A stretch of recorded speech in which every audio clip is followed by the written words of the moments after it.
Curiosidades del mundo antiguo.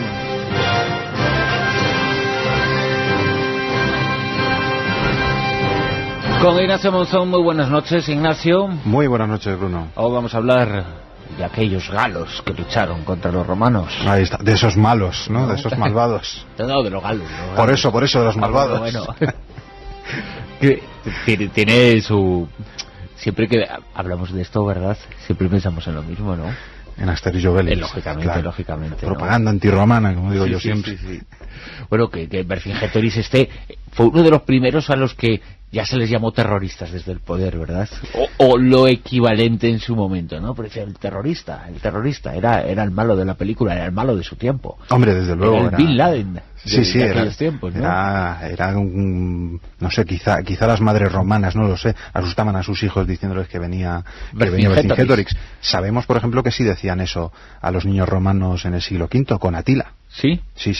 De hecho, en Hungría, Atila es un héroe, y en Italia, durante muchos siglos, ha sido un monstruo. Y a los niños se les seguía diciendo que viene Atila.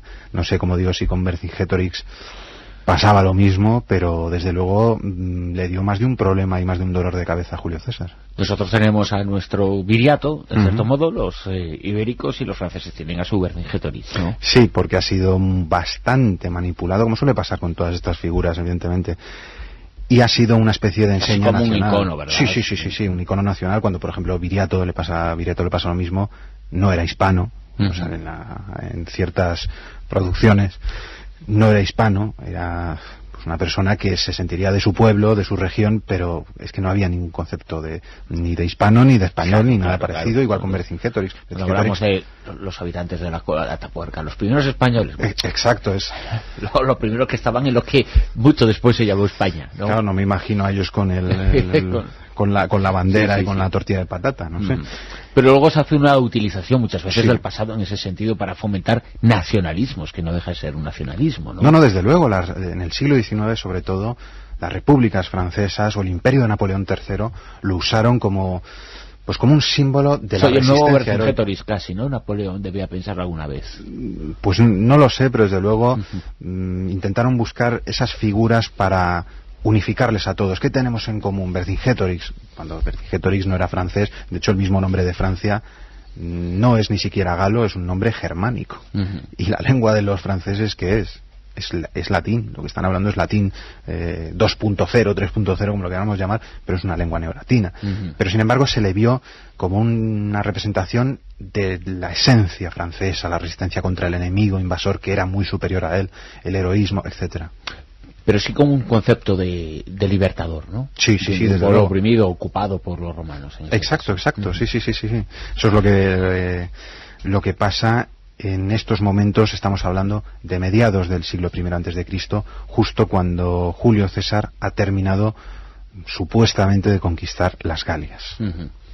Él a nivel militar logra, aunque después, claro, el enemigo era tan grande, tan poderoso, tan enorme, que un pequeño galo era imposible, ¿no? que pudiera con todo, pero de verdad lo puso verdaderamente en apuros, ¿no?, a los romanos. Sí, porque bueno, las fuentes... Hay los textos, el arte de la guerra, ¿no? El arte de la guerra de los chinos, que son esas sentencias tan sabias, ¿no?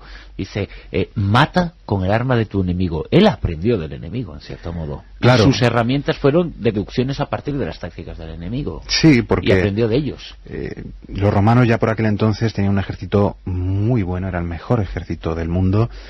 Y claro, enfrentarse con un ejército que estaba perfectamente equipado y perfectamente adiestrado, directamente era una locura. Había que buscar ciertos recursos. Él quizá trabajó como auxiliar, como explorador en el ejército romano, o por lo menos conoció a gente que sí había tratado con ellos y aprendió, pues digamos, a explotar los puntos débiles del mundo romano. Porque aunque él venía de buena cuna, la verdad es que parece que no tuvo demasiada suerte al principio, por lo menos en cuestiones políticas.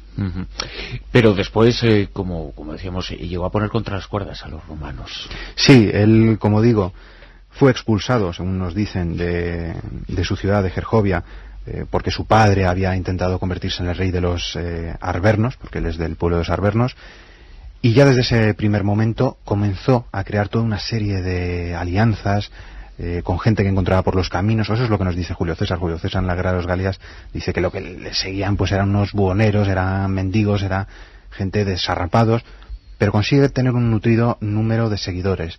Y con algún tipo casi un guerrillero, en cierto modo, ¿no? Sí, lo que se sí, está describiendo. Claro, porque además la táctica que él usa al principio es guerra de guerrillas. Él no puede atacar directamente, no tiene ni el número ni la fuerza para enfrentarse a las legiones de César, que encima son legiones ya muy veteranas. Tiene que utilizar lo que en el futuro se llamó guerra simétrica. Exacto. Lo que hace es golpear y retirarse en pequeños grupos.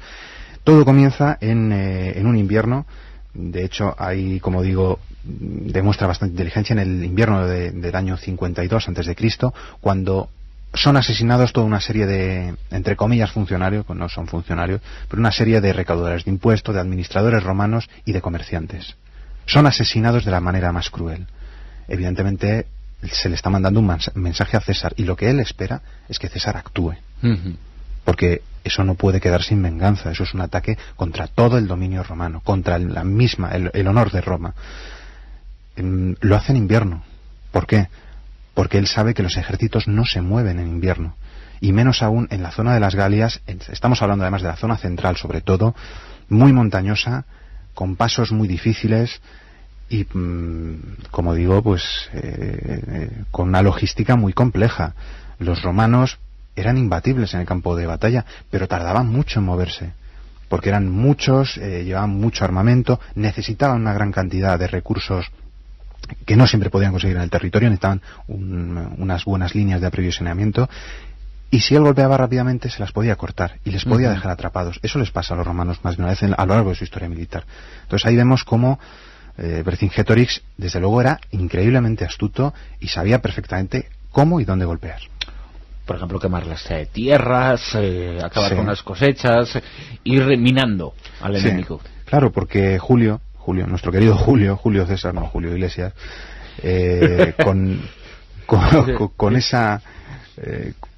ese buen hacer, con esa enorme capacidad también, no solo para la táctica sino para la logística, consigue buenos refuerzos, consigue una buena caballería germana, consigue aliados entre los galos que conocen perfectamente ese territorio y saben moverse tan rápido, de manera tan eficaz, que no solo defiende su propia provincia, que era la Galia narbonense, sino que rodea muchas veces a Vercingetorix, y es una especie como de juego de tenis, ¿no?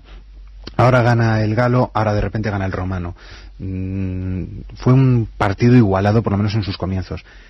Llegó un momento en el que evidentemente Vercingetorix se tiene que batir, entre comillas, en retirada, y opta por la táctica de la tierra quemada, como habían hecho, como harían después, siglos después, los rusos.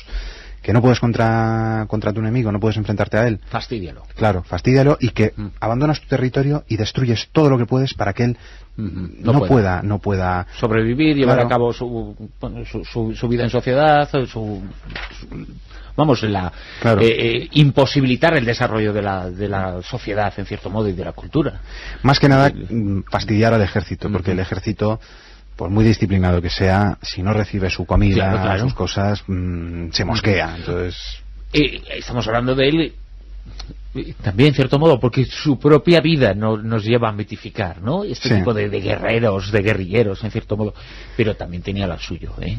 Era un personaje que, cuando capturaba enemigos, no los trataba del todo bien, ¿eh? Claro, la fuente principal, como digo, son los comentarios de Julio César, porque apenas tenemos unas menciones de Dion Casio, de Plutarco, pero que beben de la obra de César, y según parece, a los que le desobedecían, a los que desertaban, pues les llegaba a mutilar, ¿no? Para dejar claro que esa persona había hecho algo, cortándole una oreja. Eso pasaba también en el mundo egipcio, por ejemplo, o quemándolos. Eso era no solo común en las Galias, sino en muchos otros pueblos. Cuando se tortura, se tortura. Sí, desde luego. Los romanos son famosos por crucificar, pero es que había muchos otros pueblos que crucificaban. No se andaban con chiquitas. No, desde luego. Y también lo que muestra también es que es un líder muy resolutivo. Él no puede tener a nadie que dude de su poder. Tiene que dejar las cosas claras, por las buenas o por las malas. Y eso es propio, por desgracia, de muchos líderes. Entonces, entra dentro de lo posible, e incluso entra dentro de lo posible que intentara hacerse con, si no con la realeza, con algo parecido, por una pequeña curiosidad, y es que sabemos que acuña moneda, se nos han conservado monedas de él, y es que hablan de él porque es una cara al estilo griego, que es lo que suelen hacer, imitar a las cecas griegas, y su nombre, Vercingetorix.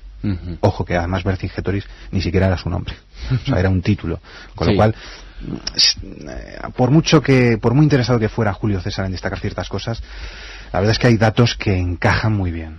Murió de qué forma, ¿no? Sí, después del desastre de Alesia, donde, bueno, pues una ingente cantidad de galos murieron por hambre y en combate porque se estrellaron contra la fortaleza romana, decidió rendirse en el año 46 a.C., en el mismo año 52 a.C.